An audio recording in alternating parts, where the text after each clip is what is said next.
2024 பொதுத் தேர்வில் 10 மற்றும் 12ஆம் வகுப்பில் சட்டமன்ற வாரியாக முதல் 3 மதிப்பெண் பெற்ற மாணவர்களை கௌரவிக்கக்கூடிய வகையில் தமிழக வெற்றி கழகத்தினுடைய சார்பிலும் இந்த கல்வி விருதுகள் வழங்கும் விழா என்பது 2 கட்டமாக நடைபெற்று வருகிறது. குறிப்பாக அக்கட்சியினுடைய தலைவர் முதல் கட்டத்தில் 28ஆம் தேதி 802 மாணவர்களுக்கு விருதுகளை வழங்கி கௌரவிக்கப்பட்டார்.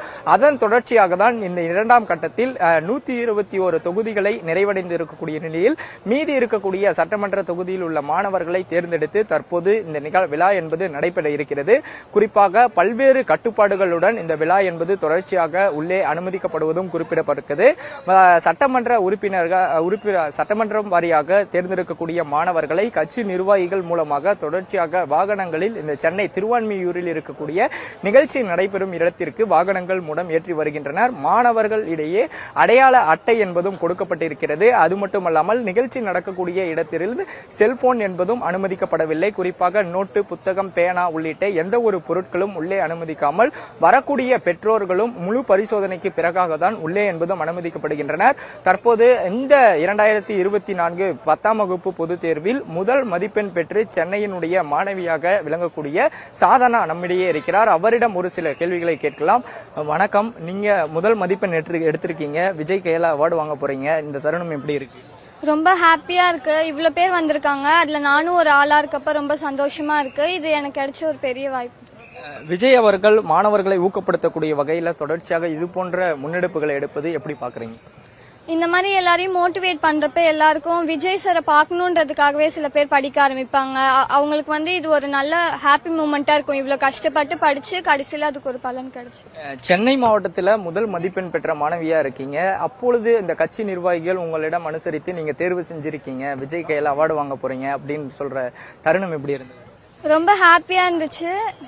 ஏன்னா நிறைய பேருக்கு இந்த வாய்ப்பு கிடைக்காது. எனக்கு போன வருஷம் கொடுத்தது எனக்கு தெரியும். அதனால இந்த வருஷம் எனக்கு கொடுக்குறாங்கன்றப்ப ரொம்ப சந்தோஷமா இருந்தது. எங்க அக்காவுக்கு விஜய் சார்னா ரொம்ப பிடிக்கும். எல்லாரும் அதனால ரொம்ப ஹாப்பி ஃபீல் பண்ணாங்க. 802 மாணவர்களுக்கு முதல் கட்டத்தில் அந்த விருதுகள் என்பது வழங்கப்பட்ட நிலையில் இன்று மீதம் இருக்கக்கூடிய 727 மாணவர்களுக்கும் இந்த விருதுகள் என்பதும் வழங்கப்பட இருக்கிறது.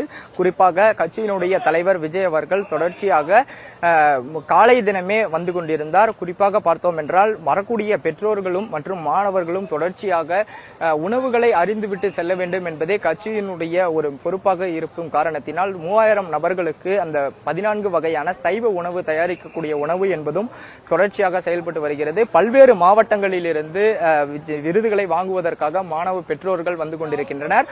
ஒருவரிடம் கேட்கலாம். வணக்கம், நீங்க உங்க பேர் என்ன, எங்க இருந்து வரீங்க? என் பேர் ரம்யா தேவி, திருச்சியில இருந்து நாங்க வரோம். சோ என் பையன் 10th ஸ்கூல் செகண்ட். ஸோ இப்போ விஜய் சாரை பார்க்கறதுல ரொம்ப ரொம்ப ஹாப்பி தான். எங்களுக்கு அந்த மாதிரி சான்ஸ் கிடைக்கல, ஆனால் என் பையன் மூலியமா அந்த சான்ஸ் கிடைக்கும் போது ரொம்ப பெருமையா இருக்கு. கடந்த வருடம் நடிகரா இந்த விருதை வழங்கினாரு. இந்த வருடம் ஒரு அரசியல் கட்சியை தொடங்கி கட்சி தலைவரா விளங்குறாரு. பல்வேறு முன்னெடுப்புகளை எடுத்து வரக்கூடிய விஜய்க்கு நீங்க கொடுக்கக்கூடியது எதனா அட்வைஸ்னா என்ன சொல்லுங்க?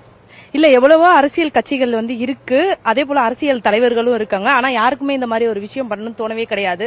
சோ இவருக்கு இந்த மாதிரி ஒரு விஷயம் தோணிருக்கு அப்படின்னா மிகப்பெரிய விஷயம் தான். ஒரு தவறு ஒரு நல்லது பண்ணும்போது மக்களும் அதை ஏத்துக்க தானே செய்வாங்க. சோ ஒரு பெரிய விஷயம். இந்த மாதிரி ஒரு விஷயம் யாருமே இது வரைக்கும் பண்ணவே இல்லை. எவ்வளவு அரசியல் கட்சிகள் இருந்தும் தலைவர்கள் யாருமே பண்ணது கிடையாது. இவர் பண்றது ரொம்ப ரொம்ப சந்தோஷமா இருக்கு.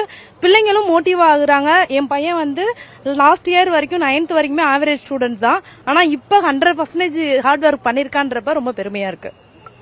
2ஆம் கட்டமாக நடைபெற இருக்கக்கூடிய இந்த விருது வழங்க விழாவில் விருதுகளை வாங்க வரக்கூடியவர்கள் தொடர்ச்சியாக தேர்ச்சி பெறக்கூடிய மதிப்பெண்ணை பெற்றிருந்தாலும் கட்சியினுடைய தலைவர் விஜய் அவர்களின் கையில் அந்த விருதினை வாங்க வேண்டும் என்பதற்காக படித்து முதல் மதிப்பெண் எடுத்து எங்களை படிப்பதற்கான அந்த கல்விக்கான ஊக்கத்தை கொடுப்பதாகவும் தொடர்ச்சியாக தெரிவித்து வருவதை காண முடிகிறது.